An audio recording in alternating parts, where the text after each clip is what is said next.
Welcome to Ammu YouTube channel. ಇವತ್ತು ನಾವು ಮಾಡೋಕ್ಕೆ ಹೊರಟಿರೋದು ರಾಗಿ ಮಾಲ್ಟ್. ಇದಕ್ಕೆ 2 ಸ್ಪೂನ್ ರಾಗಿ ಪೌಡರ್ ಬೇಕು, ಅಂದರೆ ರಾಗಿ ಪುಡಿ. ಮನೇಲಿ ಮಾಡ್ಕೊಂಡಿರೋದಾದರೂ ಆಗ್ಬೋದು ಅಥವಾ ಅಂಗಡಿಯಿಂದ ತಂದಿದ್ದಾದರೂ ಆಗ್ಬೋದು. ಇದಕ್ಕೆ ನಾವು ಸ್ವಲ್ಪ ವಾಟರ್ನ ಮಿಕ್ಸ್ ಮಾಡಿಕೊಂಡು ಯಾವುದೇ ಥರ ಅಂದರೆ ಗಂಟು ಲಮ್ಸ್ ಅಂತಾರಲ್ವ, ಆ ಥರ ಗಂಟು ಇಲ್ಲದೆ ಇರೋ ಥರ ನಾವು 1 ಸ್ಪೂನ್ ಹೆಲ್ಪಿಂದ ಸ್ಟಿರ್ ಮಾಡ್ಕೋಬೇಕು. ಅಂದರೆ ತಿರುಗಿಸ್ಕೊತಾ ಇರಬೇಕು. ಯಾವುದೇ ಥರ ಅದರಲ್ಲಿ ಲಮ್ಸ್ ಏನೂ ಇರಬಾರ್ದು. ಹಾಗೆ ಸ್ಟವ್ ಮೇಲೆ ಒಂದು ಪಾತ್ರೆ ಇಟ್ಕೋಬೇಕು. ಅಂದರೆ ಈಗ ನಾವು ಕಾಫಿ ಮಾಡೋದಿರುತ್ತಲ್ಲ, ಅದಕ್ಕೆ 1 ಗ್ಲಾಸ್ ಆಫ್ ವಾಟರ್, ಅಂದರೆ 1 ಗ್ಲಾಸ್ನ ವಾಟರ್ ಹಾಕ್ತಾಯಿದ್ದೀನಿ. ನನಗೆ ಆ ಗ್ಲಾಸಲ್ಲಿ ಸಾಕು, ಅಷ್ಟು ರಾಗಿ ಸರಿ.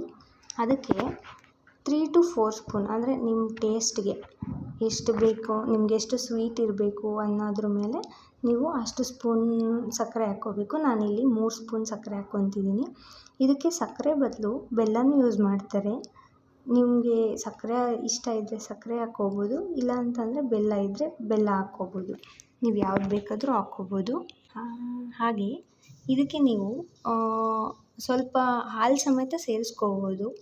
ನನಗೆ ಹಾಲು ಇಷ್ಟ ಇಲ್ಲ, ಸೊ ಅದಕ್ಕೆ ನಾನು ಬರೀ ನೀರಲ್ಲಿ ಮಾಡ್ಕೊತಿದ್ದೀನಿ. ಹಾಲು ಇಷ್ಟಪಡೋರು ನೀರು ತೊಗೊಂಡಿದ್ದೀವಲ್ಲ, ಅದರಲ್ಲಿ ಅರ್ಧದಷ್ಟು ನೀರು ತೆಗೆದ್ಬಿಟ್ಟು ಹಾಲು ಹಾಕ್ಕೋಬೋದು. ಹಾಲು ಹಾಕ್ಕೊಂಡ್ರೂ ಸಮೇತ ಚೆನ್ನಾಗಿರುತ್ತೆ. ಬಟ್ ನಾನು ಯಾವತ್ತೂ ಹಾಲು ಹಾಕಿ ಮಾಡಲ್ಲ. ಬೇಕು ಅಂತ ಅಂದರೆ ಮಾಡ್ತೀನಿ, ಮಾಡಿ ತೋರಿಸ್ತೀನಿ.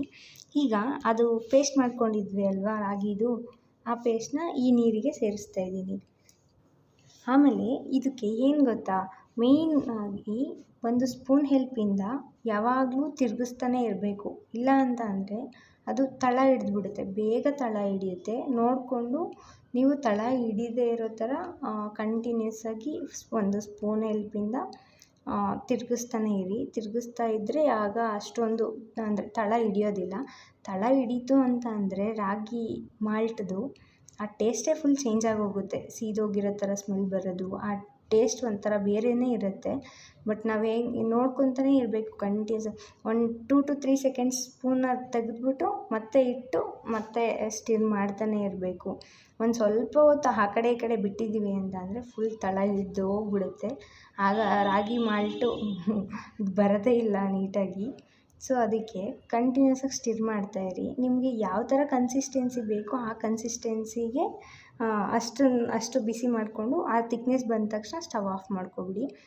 ಇಲ್ಲಿ ನಾನು ಈ ಕಡೆ ತುಂಬ ದಪ್ಪನೂ ಇರಬಾರ್ದು, ಈ ಕಡೆ ತುಂಬ ತೆಳ್ಳಗೂ ಇರಬಾರ್ದು. ದಪ್ಪ ಇದ್ದರೆ ಕುಡಿಯೋದಕ್ಕೆ ಕಷ್ಟ, ತೆಳ್ಳಗಿದ್ರೆ ಆ ಟೇಸ್ಟೇ ಇರೋಲ್ಲ. ಸೊ ಅದಕ್ಕೆ ಒಂದು ಮೀಡಿಯಮ್ ಕನ್ಸಿಸ್ಟೆನ್ಸಿ ಬರೋ ತನಕ ನಾನು ಸ್ಟಿರ್ ಮಾಡ್ಕೊತಾ ಇದ್ದೀನಿ. ಆ ಕನ್ಸಿಸ್ಟೆನ್ಸಿ ಹೆಂಗೆ ಚೆಕ್ ಮಾಡೋದು ಅಂತ ಅಂದರೆ, ಸ್ಪೂನಲ್ಲಿ ಹಿಂಗೆ ಎತ್ಬಿಟ್ಟು ಬಿಡ್ತಾ ಇದ್ದರೆ ಅಲ್ಲಿ ಗೊತ್ತಾಗತ್ತೆ ಆ ತಿಕ್ನೆಸ್, ಅಂದರೆ ಫ್ಲೋ ಯಾವ ಥರ ಆಗುತ್ತೆ ಅಂತ. ಈಗ ನಂದು ಬಂದಿದೆ, ಸೊ ನಾನು ಸ್ಟವ್ ಆಫ್ ಮಾಡ್ಕೊತೀನಿ. ಈಗ ನಾವು ಈ ಮಾಲ್ಟನ್ನ ಯಾವತ್ತೇ ಆಗಲಿ ಲೋ ಫ್ಲೇಮಲ್ಲಿ ಇಟ್ಬಿಟ್ಟು ಮಾಡಬೇಕು. ಒಂಚೂರು ಮೀಡಿಯಮ್ ಫ್ಲೇಮ್ ಇಲ್ಲ ಹೈ ಫ್ಲೇಮ್ ಇಟ್ಟಿದ್ದೀವಿ ಅಂದರೆ ತಳ ಹಿಡಿದ್ಬಿಡತ್ತೆ. ನಾನೀಗ ಸರ್ವ್ ಮಾಡ್ಕೊತಿದ್ದೀನಿ. ಇದೇ ಥರ ಒಂದು 5 ಮಿನಿಟ್ಸಲ್ಲಿ ನಾವು ರಾಗಿ ಮಾಲ್ಟನ್ನ ರೆಡಿ ಮಾಡ್ಕೋಬೋದು. Thank you for watching.